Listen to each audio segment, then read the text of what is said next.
The stalemate over the federal government's $10 billion housing policy resumed today after the bill was reintroduced to Parliament.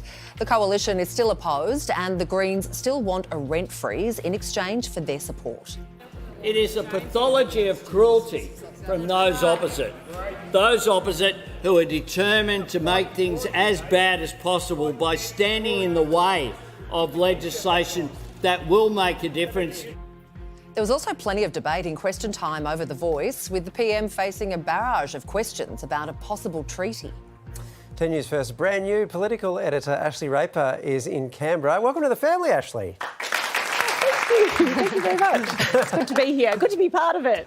Well, even in Parliament House. Well, that's your first lie in the job, isn't it? Just on this, the housing bill, is there any indication that they're going to break the stalemate?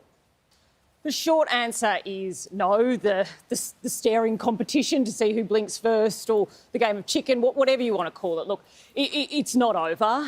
In fact, it seems tensions are really inflamed today by the government reintroducing the housing bill. But there are talks happening. The government is talking with the Greens, but we have no indication of if there's any progress, and it's clear that they haven't had a breakthrough. So I don't really see at this stage how they're going to come together on this. Well, the PM's going pretty hard on the fact that he has a mandate, but he still has to convince the Senate, right? He wouldn't be the first PM not to get everything he wanted. Well, there's always a thing. Look, yes, there has been no secret that the Prime Minister has wanted to do this. He's talked about it in opposition, and yes, he got a mandate. He won the election, but they don't control the upper house. So you're going to the crossbench, and they're very powerful, and the Greens are powerful here, and that's why it's always been key for governments to negotiate with crossbenchers, especially in the Senate, in the upper house. And here, you know, these negotiations have not gone well for months now. So it is going to be interesting to see what happens, how there is a resolution. And there is an argument here too. Yes, there was a mandate for this. Yes, that was put forward. But the housing crisis, and especially in the rental space, has got a lot worse over time and since this government was elected. The argy-bargy continued over The Voice, with the government being grilled over the idea of treaty. What's happened there?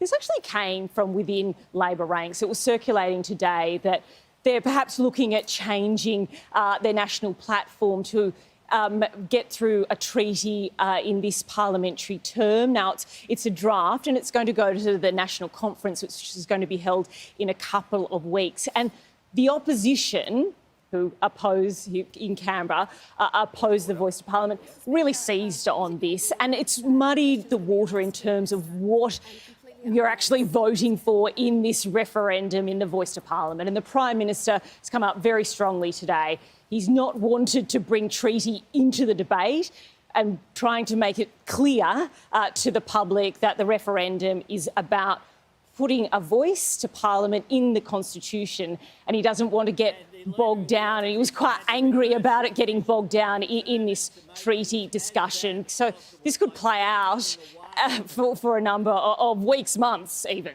We might need to get you a helmet for your observations there. Maybe a shield, something like that. Yeah. I think it's going to get nasty. Ashleigh, thank you very much for joining us. Thank you.